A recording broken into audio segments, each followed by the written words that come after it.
क्या आपको 1500 रुपए मिल गया जो कांग्रेस ने कहा था मेरी बहनों? अरे जोर से बोलो, मिला क्या?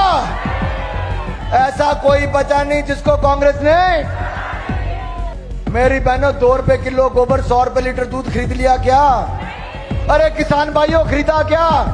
ओ बिलासपुर वाले दसो खरीदा नहीं खरीदा? ओ ऊना वाले दसा खरीदा नहीं खरीदा?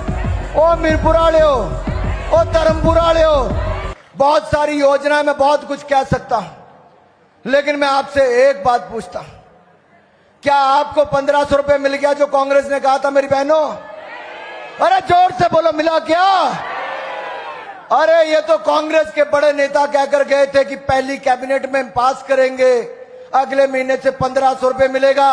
15 महीने बीत गए, 1500 रुपए खाते में नहीं आया और ना ही कभी आने वाला है। ये तो आपको ठगने का काम करते हैं। ऐसा कोई बचा नहीं जिसको कांग्रेस ने, ऐसा कोई बचा नहीं जिसको कांग्रेस ने। तो ठगने वाली सरकार को, ठगने वाली सरकार को, मेरे भाई और बहनों, मेरे नौजवान भाई, आप वहां से भोटा चौक से पीछे हथली पुल से चले हो पैदल ही। इन्होंने कहा था कांग्रेस ने आपको 5 लाख नौकरियां देंगे, मिली क्या? ओ मिली क्या? सौदान जी, इन्होंने 2003 में कहा था कि हर घर से एक सरकारी नौकरी देंगे, इन्होंने तब भी नहीं दी। इन्होंने 2007 में हमारी सरकार गिराने के लिए कहा बेरोजगारी भत्ता देंगे, इन्होंने तब भी नहीं दिया, फॉर्म ही भरवाए। इस बार कहा 5 लाख नौकरियां देंगे, वो भी नहीं दी। अब भाई छल लिए पहले, अब बहनों के दूसरी बार फॉर्म भरवा रहे हैं। भरवा रहे नहीं भरवा रहे? मेरी बहनों 2 रुपए किलो गोबर, 100 रुपए लीटर दूध खरीद लिया क्या?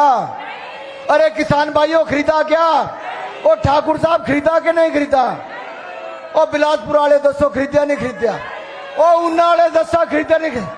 ओ मीरपुर वाले हो, ओ धर्मपुर वाले हो, ओ देरा वाले हो, ओ जसवा बरागपुर, वो तक कित्या क्या?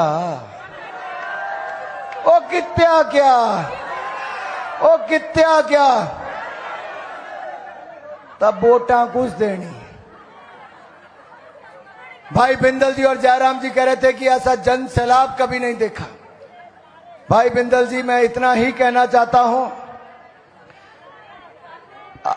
जन आशीर्वाद यात्रा जब मैं मंत्री बनकर आया, भाई सतपाल सत्ती जी हमारे पूर्व प्रदेशाध्यक्ष, 4 बार के हमारे विधायक ऊना के हैं। मैं जन आशीर्वाद यात्रा पूरी हिमाचल से लेकर जब ऊना पहुंचा तो मैं सुबह के 3:30 बजे पहुंचा था और ऊना के लोग हजारों की तादाद में उस समय भी आशीर्वाद देने बैठे थे। जहां जहां से निकला वहां वहां लोगों ने हजूम, 92 साल के लोग, 97 साल के लोग 3-3 घंटे से बेचारे इंतजार कर रहे थे केवल एक पलक देखने के लिए और सिर पर एक बार मेरे हाथ रखने के लिए। मैं वो दिन कभी नहीं भूल सकता, मैं वो दिन कभी नहीं भूल सकता, क्योंकि मैं वो दिन क्यों नहीं भूल सकता? क्योंकि उन्होंने कष्ट सहा, उन्होंने कष्ट सहा और मुझे आशीर्वाद देने आए थे। अगर मेरे 20 वर्ष की कोई कमाई है तो मेरे सामने ये है, मेरी यहां की जनता और इनका प्यार है।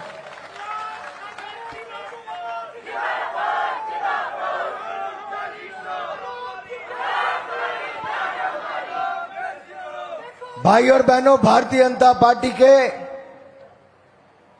जनता पार्टी का हमीरपुर संसदीय क्षेत्र जहां शायद एक ऐसा इलाका है जहां के कार्यकर्ताओं ने पार्टी की पीठ नहीं लगने दी।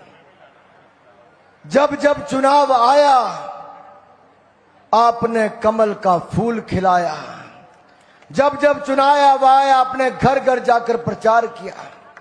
हमें कहने की जरूरत नहीं पड़ी, मैंने कभी नहीं कहा कि भाई इस पोलिंग बूथ पर जाओ, उस पर जाओ। आपने यही सोचा कि मैं ही अनुराग हूं, मुझे ही घर घर जाना है। और शायद आपकी यही प्रेरणा मेरे लिए थी कि जब मैं युवा मोर्चा का राष्ट्रीय अध्यक्ष बना या फिर उसके बाद पार्टी ने केंद्रीय मंत्री बनाया, मेरे पार्टी के नेता सदा यही कहते रहे बुजुर्ग कहते थे, बेटा तुम्हें मौका मिला हिमाचल का नाम ऊंचा करने का, हमारे क्षेत्र का मान सम्मान बढ़ाने का, तुम वहां पे मेहनत करना, पोलिंग बूथ पर मैं डट जाऊंगा। और आपकी ये भावना कि मुझे देश भर में काम करने के लिए दिया, मोदी जी ने पूरे देश भर में भेजा, नड्डा जी ने स्टार प्रचारक बनाकर भेजा, मैंने देश में भी काम किया, प्रदेश में भी किया, लेकिन पोलिंग बूथ पर कमल खिलाने का काम आपने किया। मैं आपको कोटि कोटि प्रणाम करता हूं, आपका आभार प्रकट करता हूं, आपको धन्यवाद करता हूं।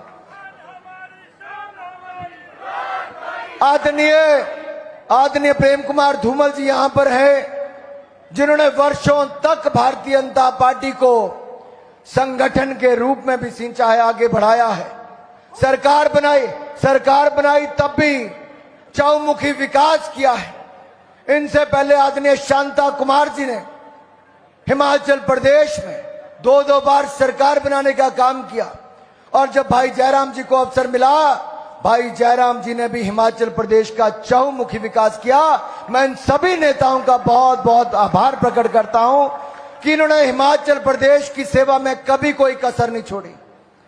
जयराम जी, हमें एक बार फिर अवसर मिल सकता है सरकार बनाने का, और हमें आपको विश्वास दिलाते हैं कि हम पूरी ताकत लगाएंगे, और जैसे आपने 5 साल पहले अच्छी सरकार चलाई, हम फिर सीटें जीत कर देंगे। मेरे भाई और बहनों, अगर आपने मन पक्का कर लिया है चौका छक्का लगाने का, तो जैसे चौका छक्का लगाने के लिए ताकत लगती है, वैसे जय घोष के लिए ताकत लगा दीजिए। भारतीय जनता पार्टी जिंदाबाद, नरेंद्र मोदी जिंदाबाद, मोदी जी को जय श्री राम, मोदी जी को जय श्री राम। आप सब आए, शानदार कार्यक्रम किया, आपको मैं कोटि कोटि धन्यवाद करता हूं, आभार प्रकट करता हूं। भाई और बहनों, केवल 20 दिन का समय और है। घर घर चले जाना, हाथ जोड़कर वोट मांग लेना, मोदी की उपलब्धियां बता देना, अपने क्षेत्र का विकास दिखा देना, और कमल का बटन दबाकर फिर भारतीय जनता पार्टी को जिता देना। बहुत बहुत धन्यवाद।